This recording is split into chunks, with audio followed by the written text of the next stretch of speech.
Hello again. We are almost out of the 90s with the 1998 film Blade starring Wesley Snipes. A rather unique vampire film for its time, Blade being a kind of comic book hero, which we'll discuss here in a little bit. But Blade was a pretty interesting and unique vampire film when it came out.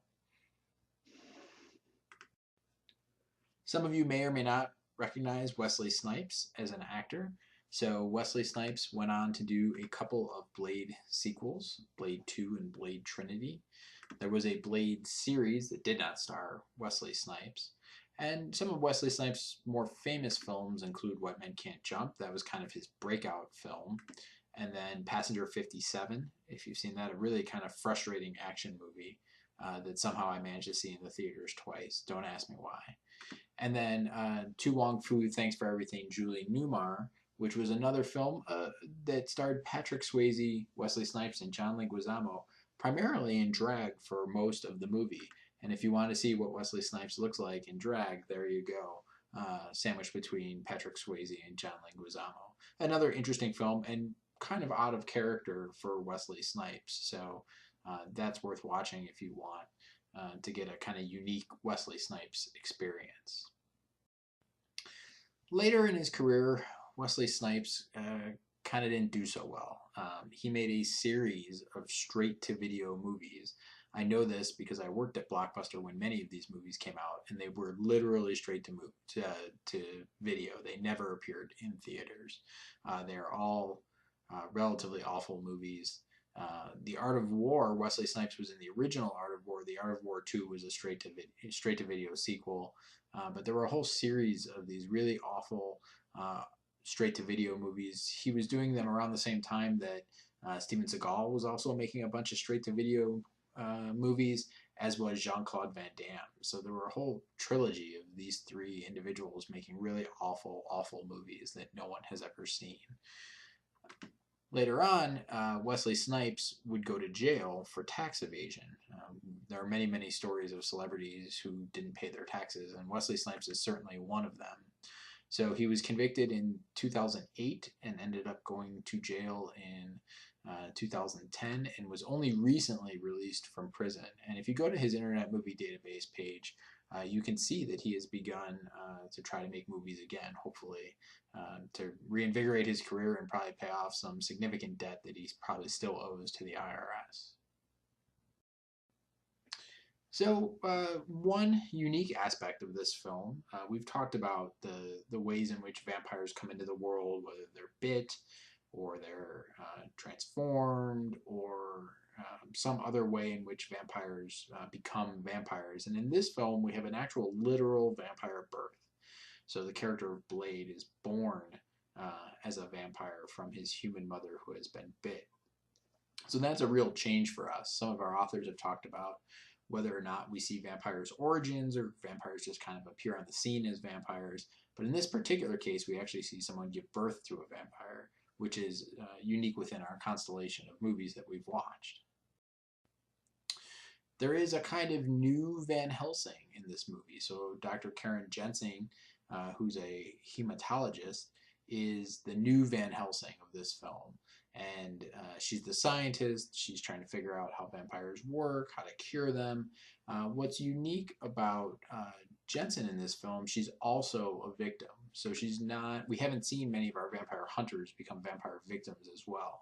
But certainly we see that in this film, and that complicates her status as a vampire hunter because she has to be kind of cured of her vampirism to effectively hunt vampires. Blade is an interesting character because he is what I would like to call an other among others. So the distinction of being an other is you're kind of outside of the mainstream. There are sexual others, there are racial others, there are religious others, but no matter what kind of other you are somehow different and less than the mainstream society. At least you're constructed in a narrative in that way. vampires are traditional others. They are outside of the norm. They don't have religion in the way that mainstream society does. They don't reproduce in what we would think of as normal ways. So they're others sexually, religiously, in a variety of ways. And Blade is disliked even among a group that is already disliked, vampires. So this kind of vampire council that's making decisions for the vampires suggests that there's an in-group and an out-group in the vampires. Of course, Frost is also an other among this group, but Blade is kind of the best example of an other that has to exist within a group of others. He's also not white, as most vampires are. Now, this council seems to be somewhat racially mixed, though still predominantly white. So Blade has several things working against him. You know, he can walk around in the daytime. He hunts other vampires. He's not white. So in a variety of ways, Blade exists as an other among an already ostracized group of others, vampires. So we get to see another kind of vampire entrance. In this particular case, he's kind of coming in as a superhero. He's not really gracefully entering like many of our other vampires have. And he's not really there to scare you. He is there almost like a hero. So I always enjoy the vampire rave. We do learn in this film that vampires love to dance.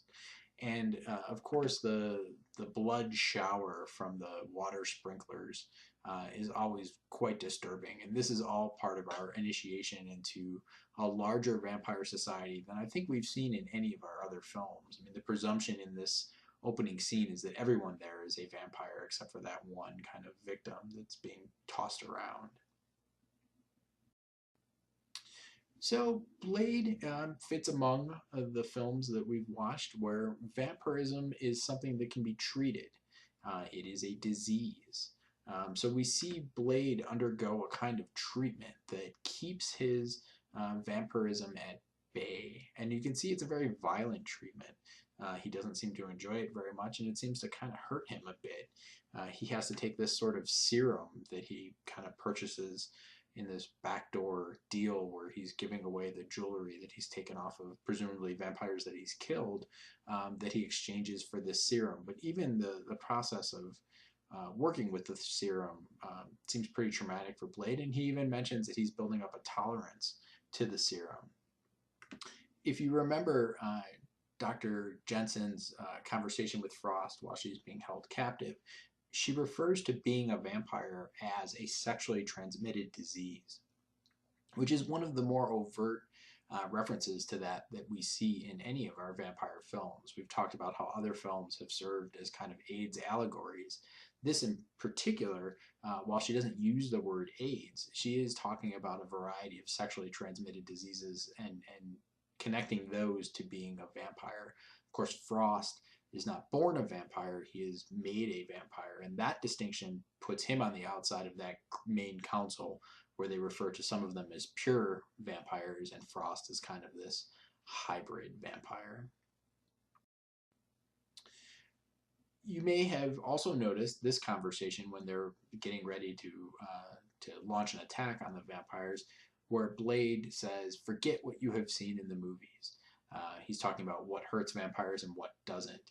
And of course, crosses and holy water don't hurt these vampires, yet silver is a kind of new introduction for us in a way to kill a vampire. Traditionally, people think of silver as something you use against werewolves, but this particular film, garlic and silver seem to be primary ways in which the vampires can be killed. So his consciousness of making a statement, forget what you have seen in the movies, we've seen in other movies.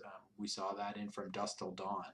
The notion of mixing, what's real and what's a film while you're watching a film.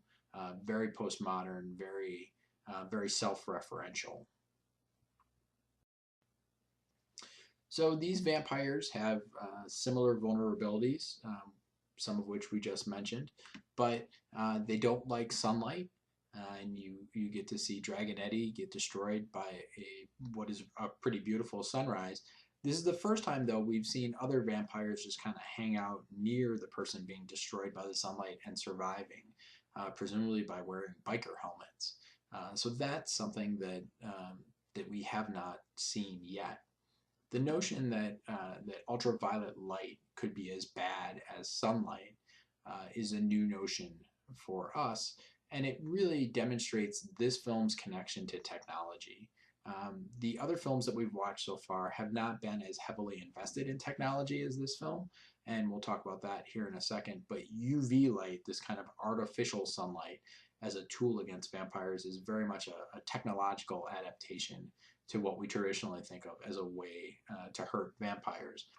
I always find it somewhat unconvincing that a little bit of sunblock allows Frost to walk around in broad daylight when he's getting ready to attack this little girl, a fairly resilient little girl who ends up getting thrown through several really hard objects into the middle of the street and surviving. But besides that, Frost's ability with just a little bit of sunscreen to walk around in broad daylight suggests to me a bit of a stretch. Not that any of this matters in the real world. There's no real debate over what really hurts a vampire and what really doesn't hurt a vampire. But I find a little bit of sunscreen a kind of unconvincing way for a vampire to walk around in the daytime. Of course, Blade can walk around in the daytime because they call him the Daywalker. He is a vampire not affected by sunlight. So we've talked in the past about the way in which family is constructed in our vampire films, and I think it's important to also remember that the construction of family in just films in general is really a part of our consumption of mainstream film. When we see a family that we recognize, when we see a family that we see as somewhat normal, we think of that as okay, and we think of that's the way it should be, whether we do that consciously or unconsciously. And we've seen various alternative families, and those alternative families have been punished in a variety of ways because they are not what we think of as a nuclear family. So here we have another kind of perversion of family, Frost and Blade's mother. So I don't know quite what this makes Frost relative to Blade. He's both kind of stepfather and father because he says he's the one that bit Blade's mother, and of course Blade was born a vampire because of that bite. So Frost is now his father, but he's also, hooking up with his mother. So is he the stepfather? It's all kind of bizarre and hard to almost wrap your head around. And then the relationship between Blade and his mother. I don't know if you remember that one of the ways that Robin Wood said that vampires draw their power is through a kind of incestual behavior. And I find this relationship to be particularly incestuous. And especially the way in which Blade kills his mother by sort of penetrating her with a rather phallic object. It's all very incestuous, and her kind of demeanor towards him is not what we would expect from a mother and son. So in that respect, that's part of what Robin Wood was talking about when he said vampires draw their power from incest. So I don't know if you noticed Udo Kier, Dragon Eddie, in this film. He has also had a minor career in vampire films, and we'll actually see him in Shadow of the Vampire one more time. So he seems to fit very well in vampire films, and even played Dracula once in an Andy Warhol kind of movie called Blood for Dracula. He has a very kind of mysterious look to him and seems to fit very well with vampire narratives. You may have not recognized him from this Madonna video. He was in a Madonna video, and I actually remembered this. This wasn't something that I accidentally stumbled on the internet. I remember him in a Madonna video called Deeper and Deeper. It was her kind of 70s homage. And Udo Kier was kind of a 70s figure, so that's why he pops up in this video. He did hang out with Andy Warhol. So that's Madonna's kind of reference to the 70s. So if you go back and you go to MTV's website, you can see his rather prominent role in that Madonna video. A little side note, if you watch that video and you see this group of women that is rather prominent in that video, in the back there, that is Sofia Coppola, Francis Ford Coppola's daughter. And you may remember Francis Ford Coppola as the director of Bram Stoker's Dracula. So it all comes full circle. We can't get away from our vampire narratives, and we can't get away from Francis Ford Coppola. Even his daughter kind of haunts us in our vampire connections. Another interesting story Tracy Lords has a very minor role in this movie. Also, it's surprising to me that she pops up in the credits. Her role is so minor. She's dead within the first few minutes of this film. But Tracy Lords, if you don't know, was a porn star who was underage, and she actually almost destroyed the porn industry because she lied to so many people about her age and made so many movies, pornographic movies, before her age was actually revealed. And all of those films had to be destroyed. And to even be in possession of one today, these were mainstream pornography made by major pornography studios, you would be in possession of child pornography. So that's her backstory. She pops up in a lot of movies here and there. Jonathan Waters likes to use her in some of his movies as well. So if you've ever seen the movie Cry Baby, she pops up in that film. But I'm always impressed that this little bit role in the beginning of the film gets her in the opening credits fairly prominently. So as I mentioned, these vampires use technology in a way that we haven't seen our previous vampires use. Now, of course, the technology that we see them use in this film is a little dated from our perspective, but the idea that vampires and technology are connected, and in this particular case, the technology is really intertwined into what these vampires are doing, and Frost is trying to decode these scrolls. But we see computers, we see surveillance, we see a lot of technology in this film that we have yet to see, and that's important to keep in mind as we look at least one of our later films. So technology playing a role in film. If you've ever taken any time to see the ways in which technology is used in film, it's almost universally used incorrectly or unrealistically. So there are any number of films that you can point to where technology plays a prominent role, and you could never do that with the technology of the time. So maybe people that made films like The Net were very forward thinking, but the reality is they were probably just exaggerating the ways in which technology can be used. But Roger Ebert wrote about that at one point, that the technology appears in films usually in an incorrect or unrealistic way. So Prince talks about fantasy in chapter 9, and I think Blade certainly fits in that category of fantasy. So the category that Prince would use would be something called action fantasy. And that's a pretty safe way to describe Blade. And I think Blade is way more fantasy than, say, a film like From Dusk Till Dawn, which was really just kind of a horror film. But this is definitely fantasy. And what Prince says is that the entire genre of fantasy was made possible by advances in technology, many of which we've kind of taken for granted. Digital editing, being able to film people where they are not. So if you've heard about the use of a green screen, that's a technology that's deployed that lets you film a person in front of literally a green screen, and then you're able to put any setting you want behind them. It's a little more effective than a matte painting because it lets you put a human there, whereas a matte painting you really can't put a person in front of in many useful ways. The fantasy genre is an important part of film. It's very popular and has in many cases generated huge box office successes. So if you think of films like Avatar or any of the Lord of the Rings movies, these were incredibly expensive films to make, but tremendously popular and tremendously profitable. And what Prince says is that this genre, more than any of the other ones, will eventually propel the industry into an all-digital future. That means everything will be digitized. Certainly more will be digital than is not digital in films, which is a pretty dramatic change from where film began. So we are moving towards a almost universally special effects laden film, at least in the fantasy genre. Certainly some of our romantic comedies and dramas won't be digital, though they will be filmed digitally. They may not involve digital special effects in the same way. So if you read the Gales article, this is a pretty interesting but controversial approach to Blade. Blade the movie, Blade the character, and really Wesley Snipes the actor. So for Gales, Blade is a black superhero. He is part of the Marvel universe, but doesn't rank among our four kind of major Marvel characters. He's kind of a side hero, not nearly as prominent as the others.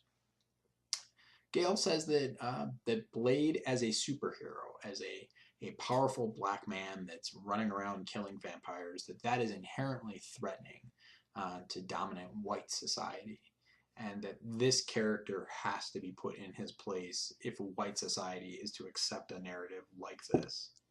And the way in which Gales argues that's done is that Blade needs to be kind of managed by an elder white man. And if you noticed, Whistler is kind of Blade's father figure. He arms Blade, he fixes Blade, he treats Blade, played by country music star Chris Christopherson, who went on to make several movies, including the Blade series. But this kind of white supervision for Gale suggests that that's the way in which Blade can be contained as a powerful black man. Gales also says that Blade's character is characterized by intense stoicism, so he's not emotional, and that as superheroes, that's a little more unusual, a little more outside of the norm. That superheroes do have some kind of emotional vulnerability. They may not show it all the time, but it at least pops up somewhere in their narratives. And here we don't see that. So if you wanted to think about an analogy, if you compared Blade to, say, Batman, Batman often shows how troubled he is by his past and how disturbed he has become by the things that have happened to him. And we don't really have a sense of that in Blade. Blade is always the same, never emotional, never happy, never really. He gets kind of angry, but ultimately he's not a big displayer of his emotions. So where Gales gets probably most controversial in this article is that he argues that Blade's power, his status as a superhero, comes at the expense of black women. So for Gales, Blade's relationship with the black women in this film is both punitive and violent. So he argues that Blade is particularly violent towards black women in this film, and you can think of the way in which he throws Dr. Jensen across the gap of the buildings when the police are getting ready to track him down. Gale says that that's unusual. You would expect the superhero to kind of jump out the window holding the woman rather than throwing her a significant distance. So he cites that as a particular example of violence towards black women in this film. And when Dr. Jensen revives Blade near the end of the film, Gale considers that a kind of form of rape. That she, despite her seeming willingness, that she is not in control of the situation. Now, we've talked about vampires exchanging of blood as a kind of sex scene, and that's pretty easy to see here. I think few people would argue that this is not a very sexual scene, but Gales takes it a step further and characterizes it as a rape scene, which is a fairly controversial stance to take. So Gales believes that that Blade and Wesley Snipes, the actor, are inherently connected. He quotes some of Snipes' attitudes towards women and how they're depicted in this movie, and really believes that in a lot of ways, the way in which Blade ends up on screen as a character was determined by Snipes, and by Snipes' rather objectified attitude towards women. For Gales, Blade's power comes from his violence towards Dr. Jensen and his mother. Again, that may not be universally agreed with, but this was the argument made in this article, that he's violent towards those women, and that's where his power comes from. Gales mentions a couple other films, and it's important to take a second look at what Gales has to say about Shaft and She's Gotta Have It. So I would go back and reread that section so that you understand how that argument plays out. And one of the things that that Gales points out is that the black women in this film that are punished, have an association with white men, and that is why that's why they are punished physically in this film. Again, you may not agree with that, but that is the argument that Gales is making. And ultimately, when it's all said and done, just because Blade is a black superhero, Gales does not see this as a transformative film in terms of race. It's not progressive. It doesn't move along racial dialogue in any useful way. So again, a position you may or may not agree with, but still an argument that's worth engaging with. So I want to mention a few ways in which I believe Blade is a unique film. So Blade is very much an action film, more than any of the other films that we've seen before. Wesley Snipes became associated with action films, and the kind of expectation of these films of his films at least, are that they are action films. I always enjoy when the hero is being attacked by groups of henchmen that only attack one at a time. It's very Batman-esque. If you remember the old Batman TV show, they always come one at a time. You would think that if they just attacked him all at the same time, that they could overwhelm him. But that aside, this is still an action film, and the hero needs to survive at the end of an action film, even if the henchmen are incompetent. The way in which these vampires die is highly stylized. So we have the vampires that kind of evaporate when they're hit with silver. We even have seen people's limbs get chopped off that evaporate. And then there was this kind of explosive vampires. So that was kind of new for us to see vampires explode in this way, though we've seen some other vampires explode, but never quite like this. So again, that plays into the fantasy portion of this film and really reflects what Prince is saying about the use of special effects. This film suggests that vampires really are everywhere, that they have an entire underground society. They have humans that are their partners. Their ability to blend in is where they draw their power from. And if you watch this film, it's hard to understand who is and isn't a vampire. You almost think that everyone's either a vampire or someone helping the vampires. So the idea that they have infiltrated all of society is more prominent in this film than it has been in any of our other films. And our inability to see who is and isn't a vampire is where the vampires draw their strength from. So that is an undertone of this film, and it makes the vampires that much more powerful. So what are we left with at the end of Blade? Blade is a black superhero. That's hard to argue that he is not. He is part of a relatively small number of black superheroes, so in that sense, this is an important film. Blade is outside of the vampire group, who are already themselves outsiders. So what does that mean in terms of his status? As a black superhero that's running around killing essentially a lot of white people, his racial status is threatening to white society in this film, and that's been argued by Gales and many other people. So what we do with that racial status is, we try to keep it in check by giving him a kind of a white minder who is played by Whistler. But ultimately, his racial status does complicate his power as a superhero. He is violent towards black women. That is hard to argue that he is not. And that violence makes him a less than transformative character. He's not what we would think of as progressive.